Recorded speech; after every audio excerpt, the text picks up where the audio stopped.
The Food Channel 347 Daily Chore.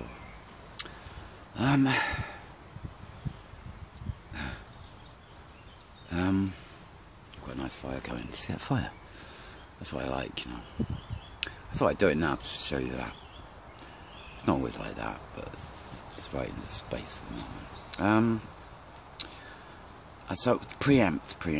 What I'm going to do is just I've enjoyed today because I spent my day, well, some of it, with a BBC journalist on the One Show, explaining why. Two things to him. One was that, you know, the BBC and journalism is going to be hugely embarrassed when the shit hits the fan. The shit hits the fans. Because, you know, you can guarantee that any story that goes to the heart of politics in our country, and this does go to the heart of politics, any story that goes to the heart of politics, that's going to come out sometime. Guarantee it, you know, it always does.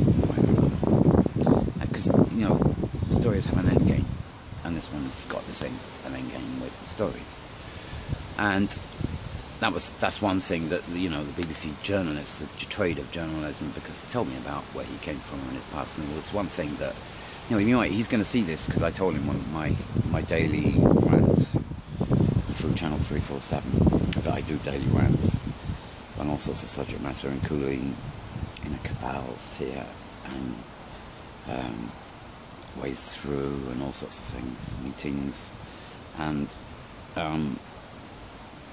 he's going to come here and, hi, how you doing?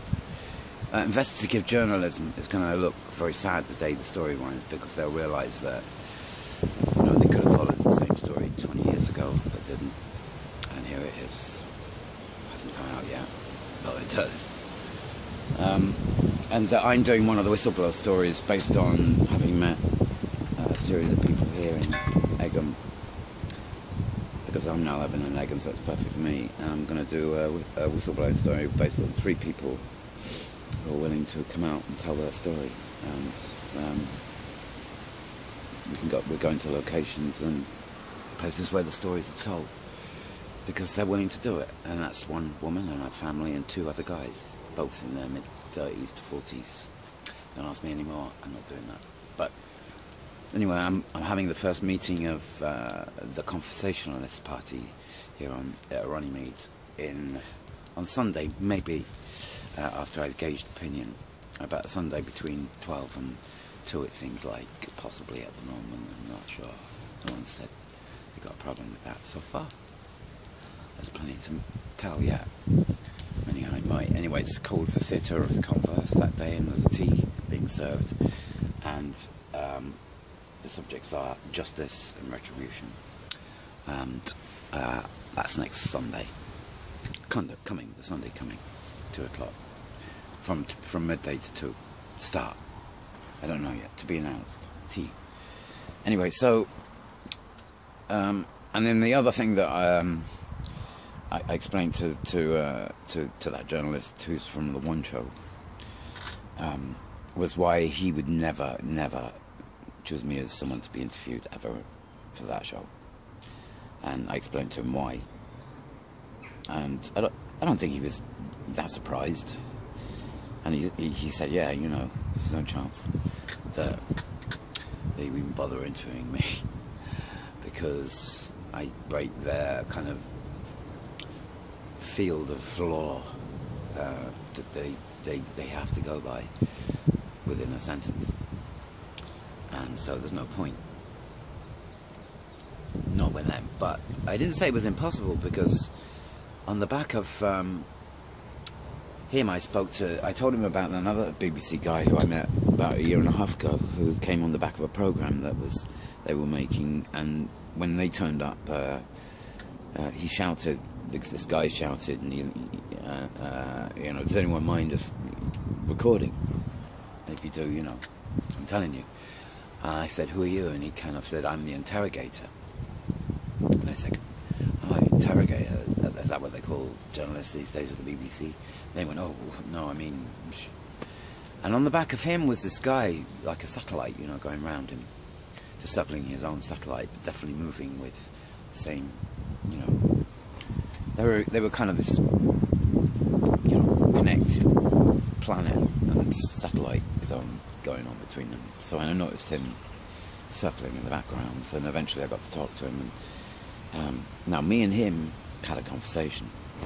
He's never been back. I invited him back to have conversations about BBC and deeper religious matters, and all sorts of subjects and mythologies. He was up on that. I knew I'd clocked someone I could talk to, and he knew it too. He never came back. There'd been a silence ever since. Anyway, you know someone's on the hill who...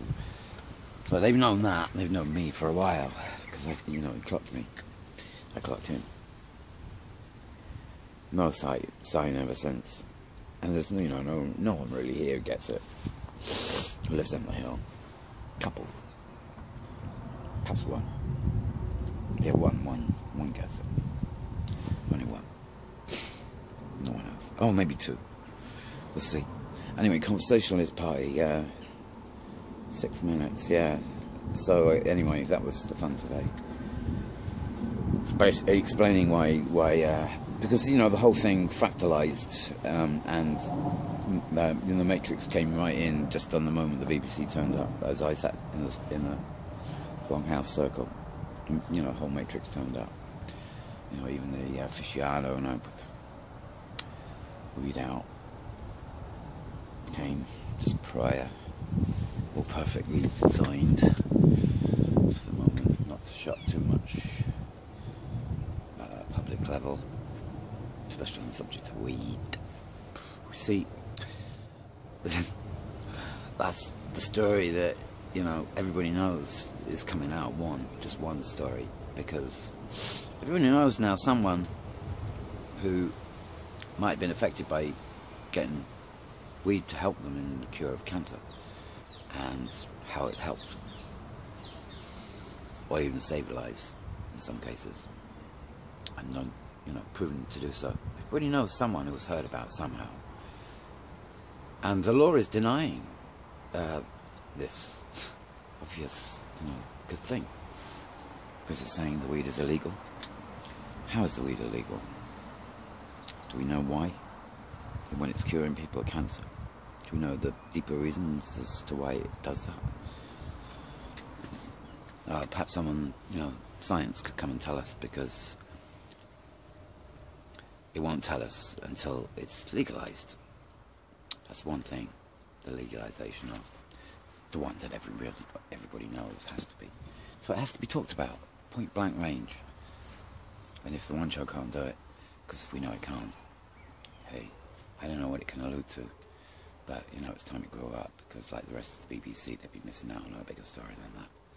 And they're going to get starting to wake up on it soon, because it's going to come out.